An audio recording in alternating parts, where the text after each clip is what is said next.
In the history of American Cosa Nostra, the threat of violence is just as important as its use, and nearly every member and associate in its history is capable. There are individuals, however, who stand out even among their peers in the underworld.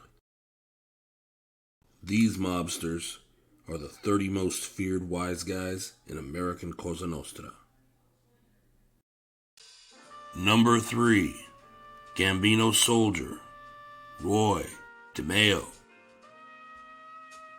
Roy Albert DeMeo was born on September 7, 1940 in Flatlands, Brooklyn, to a working-class Italian immigrant family of Neapolitan origin. The fourth of 5 children to parents Anthony and Eleanor, Roy grew up idolizing his older brother Anthony Chubby DeMeo Jr. Roy, who was overweight as a child, would be teased by other kids about his weight. A favorite of the neighborhood bullies, especially when girls were around, was for 2 kids to hold Roy's arms while a third would pull his pants down. When his older brother Chubby caught wind of this, he would put a stop to it immediately. Anthony Chubby DeMeo Jr. was popular in the neighborhood, and despite his nickname, was broad through the shoulders and muscular from lifting weights. Roy would pick up weightlifting from his brother, and he began to change from an obese child into a stocky adolescent. Both brothers had a patriotic streak, and when war broke out in Korea, Anthony Chubby DeMeo Jr. joined the United States Marine Corps. Less than a year later, 2 young Marines would show up on the DeMeo doorstep and announce that Anthony DeMeo Jr. had been killed in combat. The loss of Anthony DeMeo decimated the family. Roy's mother Eleanor would cry for months on end, and Roy's father was never seen to smile since the day he got the news. Roy would handle the loss in a different way. While still a good student at St. Thomas Aquinas Middle School, Roy turned into a bully, teasing and terrorizing smaller kids, much the way he was terrorized in his earlier years. DeMeo would enroll at James Madison High School, and despite his bullying attitude with other students, made excellent grades and won awards for attendance. He would also find a job at Banner Dairy, a local grocery store in the neighborhood, and was noted for being a hard worker by the store manager. Due to his weight training, DeMeo had grown incredibly strong and would show off by loading up his bike with twice the load of others when he made deliveries. He would also show off to store employees and shoppers by weight training with 100-pound boxes of Ivory detergent. Roy called it working out with Ivory Large, and it became a ritual at Banner Dairy. Through his job at Banner Dairy, Roy made upwards of $100 a week or more. Roy put his money to work at James Madison High School and began earning money as a loan shark. Despite making good money and earning good grades in school, DeMeo's home life was a struggle. He and his father often argued about many things, including Roy's loan sharking and hanging out with the Profaci boys who had family ties to the mob. Roy would ignore his father's wishes, and the issues between the two would often escalate into physical altercations. Meanwhile, in the street, Roy would solidify his reputation as a tough guy when he beat up a co-worker at Banner Dairy who dwarfed him despite Roy's size. At school, even though his grades were stellar, DeMeo focused on the trades rather than going to med school, which was the wish of his mother, and DeMeo would graduate from James Madison High School in 1959. Roy's father would die of a heart attack on December 12, 1960, when Roy was only 19. His mother subsequently returned to Italy with Roy's youngest brother to live with relatives near Naples. With no immediate family in the area, Roy continued as an assistant manager at Banner Dairy. However, the bulk of his income now came from loan sharking. He would meet a young Gladys Britton, and the couple would marry after a short courtship in 1960. Roy would continue to hang out with many of the young guys in the neighborhood, such as the Ferrangi brothers, the Profaci brothers, the Denome brothers, and the Doherty brothers. One of the Ferrangi brothers, named Frank, was an avid gun collector and got Roy interested in firearms. Roy practiced and became very proficient, especially after another friend, John Doherty, who was police trained, gave him some pointers. Roy and his friends frequented a local bar by the name of Phil's Lounge, and Roy began to use Phil's as a headquarters for his loan sharking operation. Roy would strike up a close personal friendship with Freddie Denome, a dyslexic, illiterate mechanic who was a genius when it came to automobiles. He was also a connected car thief with the Lucchese crime family. Roy had a soft spot for Denome as both were picked on as children and both had lost family members at around the same time. Denome became a fiercely loyal friend at the time, often saying to others that Roy was the smartest guy he knew. "I would do anything for Roy," Denome was remembered saying.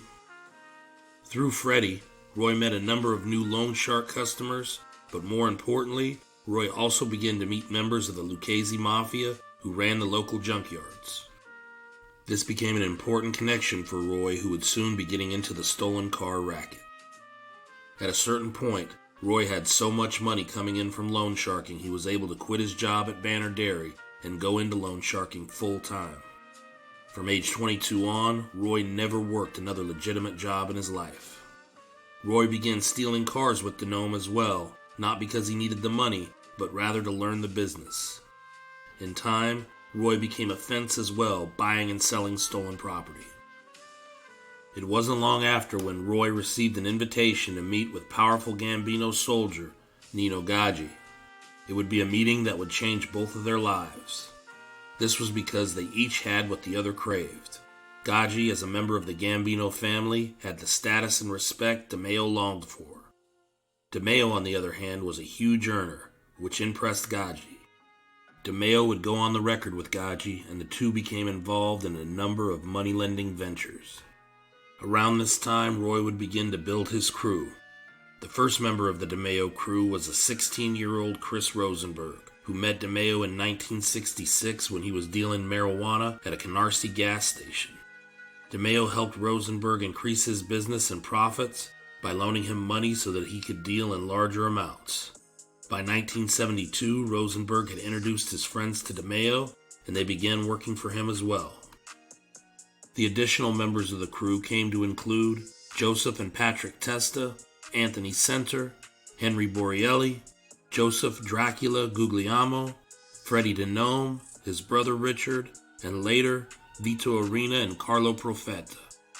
Also around this time, Phil's Lounge, where Roy had headquartered his operation, began to have money trouble.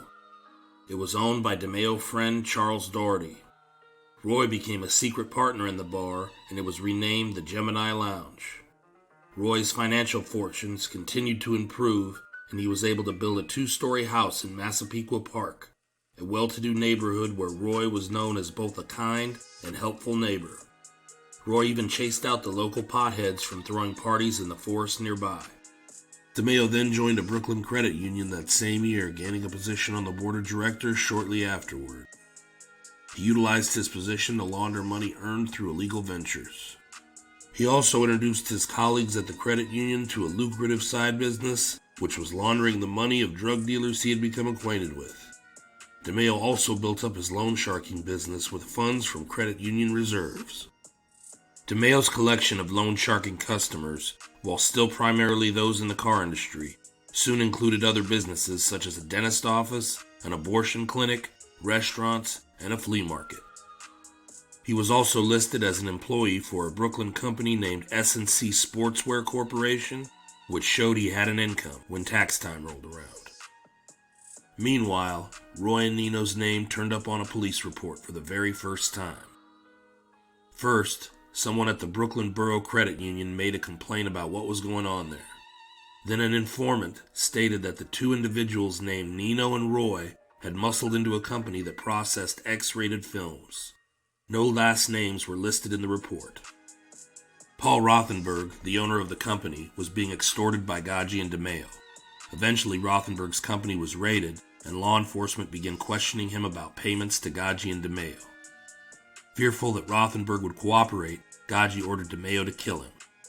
DeMeo set up a meeting with Rothenberg, and with the calm of a professional, ordered Rothenberg from his car at silencer-equipped gunpoint and walked him into an alley where he shot him twice in the head. This would be his first murder. It would not be his last. In late 1974, a conflict had erupted between the DeMeo crew and Andre Katz, a young auto repair shop owner who was also partner with DeMeo in a stolen car ring. Katz was arrested and blamed Chris Rosenberg for the arrest. Tempers flared, and a short time later, Katz was pulled from his car and beaten severely. Katz swore he would get even, and a short time later, Rosenberg would be shot and wounded in his driveway, presumably by Katz. Then, in January 1975, Katz visited the Brooklyn District Attorney's Office and voluntarily provided them with information that Chris Rosenberg was heavily involved in auto theft.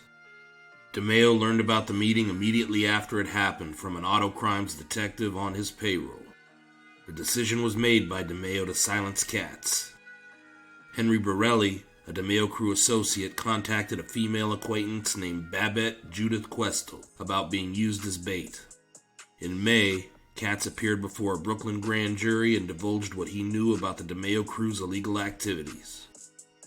On June 13, 1975, Judith Questel was used successfully to lure Katz to her Manhattan apartment complex for what he thought was a date, where upon arrival, he was immediately abducted by members of the DeMeo crew. He was then taken to the meat department of a supermarket in Rockaway Beach, Queens, where he was stabbed multiple times in the heart and then the back with a butcher knife. After being decapitated, Katz's head was then crushed when it was put through a machine normally used for compacting cardboard boxes. The body parts were wrapped in plastic bags and then deposited into the supermarket's dumpster, where they were discovered days later when a pedestrian walking his dog spotted one of Katz's legs lying on the curb. The police reported to the press that a grisly, brutal killing had occurred, but that was the extent of the information given. The body was identified as that of Andre Katz 2 days later through the use of dental records. Judith Questel, who thought Borelli was just going to talk to Katz, confessed her role to police, and Joey Testa and Henry Borelli would be arrested. However, lawyers would call Questel's testimony into question, and with no physical evidence linking them to the crime, Borelli and Testa would later be acquitted. As the 1970s continued, DeMeo cultivated his followers into a crew experienced with the process of murdering and dismembering victims. With the exception of killings intended to send a message, or murders that presented no other alternative, a set method of execution was established by DeMeo and his crew to ensure that victims would be dispatched quickly and then made to disappear. The style of execution was dubbed the Gemini Method after the Gemini Lounge, the primary hangout and headquarters of the DeMeo crew, as well as the site where most of the crew's victims were killed. The process of the Gemini Method, as revealed by multiple crew members and associates who became government witnesses in the early 80s, was to lure the victim through the side door of the lounge and into the apartment in the back portion of the building. At that point, a crew member, almost always DeMeo, would approach with a silenced pistol in one hand and a towel in the other, shooting the victim in the head, then wrapping the towel around the victim's head like a turban to staunch the blood flow. Immediately after, another crew member would stab the victim in the heart to prevent more blood from pumping out of the wound. By then, the victim would be dead, at which point the body would be stripped of clothing and dragged into the bathroom, where the remaining blood drained or congealed within the body. This was to eliminate the messiness of the next step, when crew members would place the body onto plastic sheets laid out in the main room and proceed to dismember it, cutting off arms, legs, and head. The body parts would then be put into bags, placed in cardboard boxes, and sent to the Fountain Avenue dump in Brooklyn. So many tons of garbage were dropped each day at the dump that it was nearly impossible for bodies to be discovered. During the initial stages of an early 1980s federal and state task force investigation targeting the DeMeo crew, a plan by authorities to excavate sections of the dump to locate remains of victims was aborted when it was deemed too costly and unlikely to locate any meaningful evidence. The landfill opposite the Starrett City apartment complex on Pennsylvania Avenue in the East New York section of Brooklyn, across the Belt Parkway, was closed in 1985 and capped over since. All signs that a landfill had existed are gone. It has been replaced by parkland. Some victims were killed in other ways for varying reasons.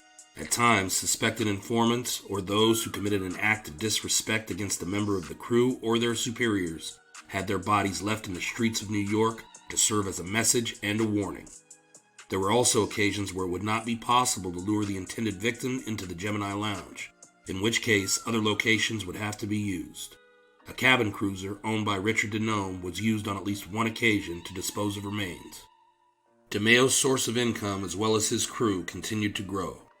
By July 1976, DeMeo added an automobile firm by the name of Team Auto Wholesalers to his loan shark customers.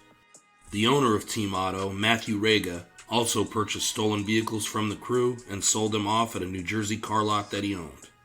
He also involved himself with hijacking delivery trucks from John F. Kennedy International Airport. His crew now included Edward Danny Grillo, a hijacker that had just been released from prison. Roy would further integrate himself to his mentor Nino Gaggi by traveling with him to Florida to murder George Byram, the man who supervised the electrical work on Gaggi's summer home and tipped off thieves who would break in and pistol whip Gaggi while robbing him. The 42-year-old Byram was shot in the face and stabbed 11 times. Gambino soldier Tony Plate Pilate would assist on the hit. In the fall of 1976, the Gambino family went through a massive change when its boss, Carlo Gambino, died of natural causes.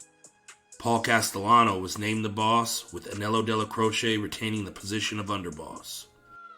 The implications of this were twofold for DeMeo. Gaggi was elevated to the position of capo regime, taking over the crew of men Castellano previously headed. This promotion was beneficial for DeMeo, whose mentor was now even closer to the family leadership. Another advantage was that the books would be opened, allowing the New York families to initiate new members. Castellano, however, did not immediately open the books for new members, opting instead to promote existing members and shuffle around crew's leaders. He also allegedly opposed the idea of DeMeo being made.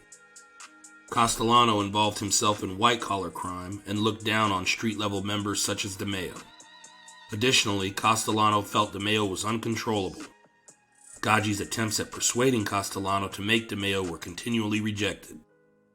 By 1977, DeMeo became distraught by this and searched for opportunities that would ensure larger returns for his superiors. DeMeo would finally secure his induction into the Gambino family by forming an alliance with Irish-American gangsters known as the Westies. The leader of this Irish-American gang, Mickey Spillane, was causing delays for the construction of the Jacob K. Javits Convention Center, much to the frustration of Gambino boss Paul Castellano, who had a part in the project. Roy DeMeo would set up a meeting with a young Westies member named James Coonan, through DeMeo crew member Danny Grillo. Coonan hated Spillane because years earlier Spillane had slapped around his father. Coonan also wanted control of the Westies and agreed to ally the gang with the Gambino family should he be in control. On May 13, 1977, DeMeo and Danny Grillo would murder Spillane. Coonan and Grillo would then murder a major West Side loan shark named Ruby Stein, solidifying Coonan's place atop the Westies. Shortly afterwards, Coonan and his second-in-command, Mickey Featherstone, were called to a meeting with Castellano, in which they agreed to become a de facto arm of the Gambino family and share 10% of all profits. In exchange, the Westies would be privy to several lucrative union deals and take on murder contracts for the family. It was his pivotal role in the Westie-Gambino alliance that reportedly convinced Castellano to give DeMeo his button and formally induct him into the family. DeMeo was made in mid-1977 and put in charge of handling all family business with the Westies. He was ordered to get permission before committing any murders and to avoid drug dealing. DeMeo's crew, however, continued to sell large amounts of cocaine, marijuana, and a variety of narcotic pills. DeMeo also continued to commit unsanctioned killings such as the 1977 double homicide of Jonathan Quinn, a suspected car thief cooperating with law enforcement, and Cherry Golden, Quinn's 19-year-old girlfriend. DeMeo's crew dumped the bodies in locations where they would be discovered to serve as a warning against cooperation with authorities. DeMeo and his crew even murdered crew member Danny Grillo, who had fallen into heavy debt with DeMeo and was believed to be becoming susceptible to police coercion. Grillo, who was dismembered and disposed of like many of the crew's murder victims, was the first known occurrence of internal crew discipline.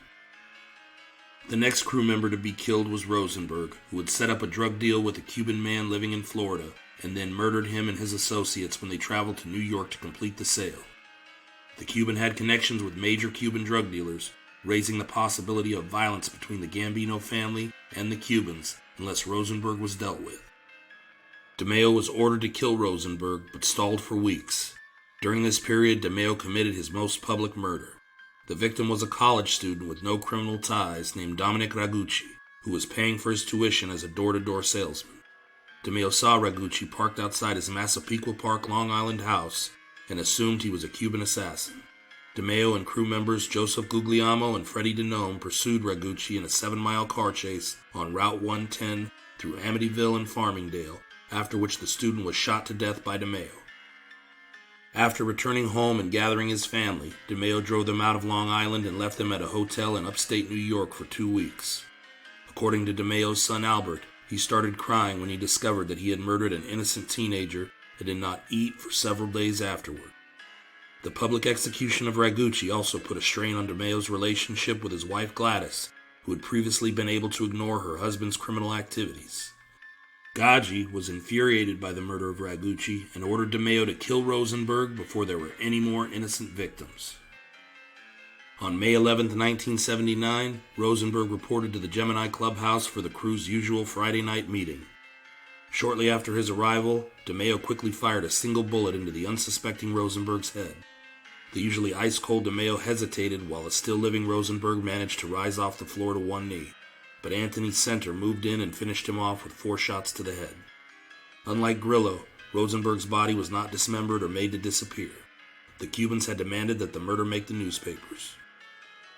DeMeo's men placed Rosenberg's body in his car and left it on the side of Cross Bay Boulevard near the Gateway National Wildlife Refuge in Broad Channel, Queens, to be found.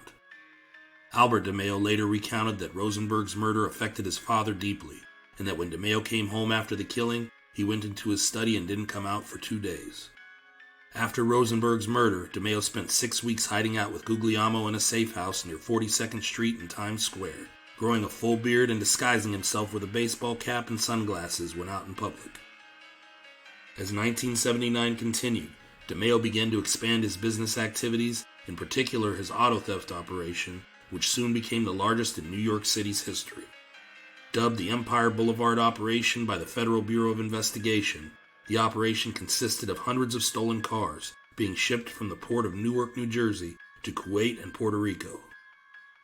DeMeo put together a group of 5 active partners in the operation, all of whom earned approximately $30,000 a week in profit.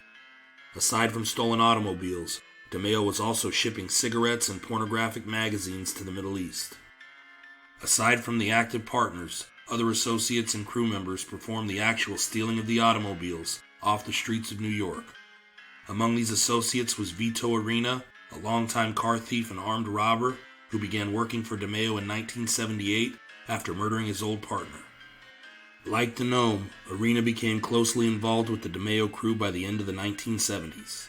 In 1979, the scheme was nearly stopped by a legitimate car dealer who threatened to inform the police. He was murdered along with an uninvolved acquaintance before he could provide law enforcement authorities with information. That same year, James Ippolito Sr. met with Paul Castellano and accused DeMeo and Gaggi of drug dealing, which carried the penalty of death. Castellano, to whom Gaggi was a close ally, sided against Ippolito in the situation and gave Gaggi permission to do what he pleased.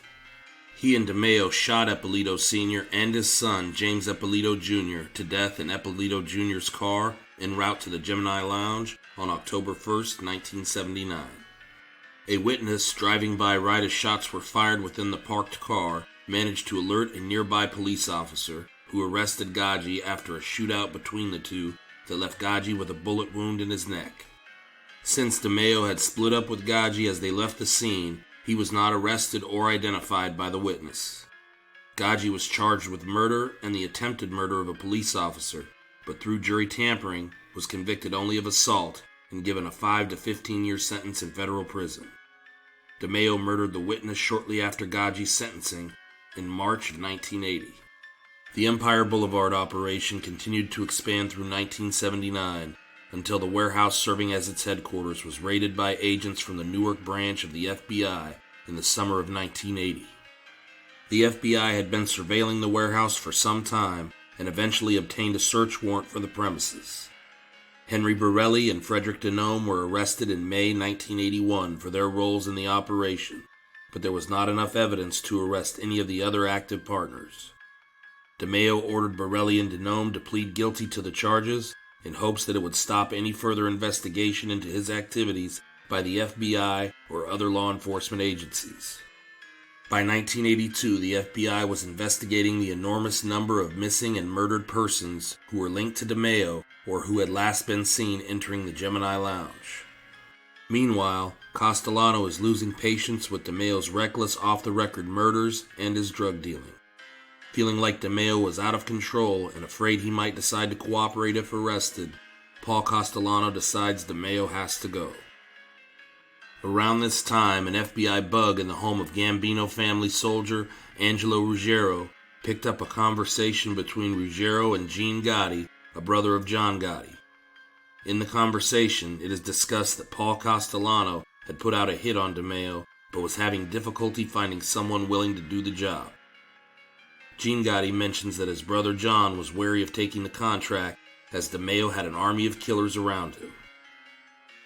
It is also mentioned in the same secretly recorded conversation that, at the time, John Gotti had been involved in fewer than 10 murders, while DeMeo had killed 37, and that was only the ones that they knew about. According to mob turncoat Sammy Gravano, eventually the contract was given to Frank DeCicco, but DeCicco and his crew could not get to DeMeo either. DeCicco eventually handed the job to DeMeo's own men. In his biography Gaspipe, Confessions of a Mafia Boss, Anthony Gaspipe Casso stated that Castellano ordered John Gotti and Frank DeCicco to kill DeMeo, but they were unable to get close to him. DeCicco suggested that Casso handle it, as he knew Anthony Center and Joseph Testa well. Casso ordered them to kill DeMeo, assuring them that there would be no retribution, and afterwards they would be with him and the Lucchese family. DeMeo's son Albert wrote that in his final days, DeMeo was paranoid and he knew that he would be killed soon. In his final days, DeMeo considered faking his own death by having his son shoot him and laying low. Finally, on January 10, 1983, DeMeo went to crew member Patty Testa's house for a meeting with his men. It is alleged that DeMeo visited the home of Patty Testa to collect some money he was owed. Joey Testa and Anthony Center were both there, and as DeMeo sat down and waited for coffee, they shot him dead. That night, he failed to attend his daughter Dion's birthday party, which caused his family to be suspicious. Albert DeMeo later found Roy's personal belongings, such as his watch, wallet, and ring, in his study room, along with a Catholic pamphlet. 10 days later, on January 20th, DeMeo's Cadillac Coupe de Ville was discovered in the parking lot of the Varuna Boat Club in Sheepshead Bay, Brooklyn. The car was towed to a nearby police station where it was searched by Organized Crime Control Bureau detectives. DeMeo's partially frozen body was found in the trunk with a chandelier on top of it. He had been shot multiple times in the head and had a bullet wound in his hand, assumed by law enforcement to be a reflexive defensive wound caused when his killers opened fire. The task force investigating the DeMeo crew theorized that DeMeo was set up in a similar manner to how he set up Rosenberg, and that Gaggi, Testa, and Center were present when he was killed. In April 1984, Colombo crime family soldier Ralph Scopo was overheard explaining to an associate that DeMeo had been killed by his own family because they merely suspected that he would not be able to stand up to legal charges that resulted from his stolen car ring. According to Scopo, Castellano had said that they had to put DeMeo away because he was crazy and had cast iron balls. Ironically, according to Casso, Castellano ordering DeMeo's execution sealed his own fate, as Gotti and DeCicco were planning to kill him, and would do so on December 16, 1985. Casso said they would never have dared to move against Castellano while DeMeo was still alive. While maintaining the facade of a hard-working business and family man, Roy DeMeo perpetrated a reign of terror that both strikes fear and fascinates. He will be remembered as the most brutal, fearsome hitman of his era.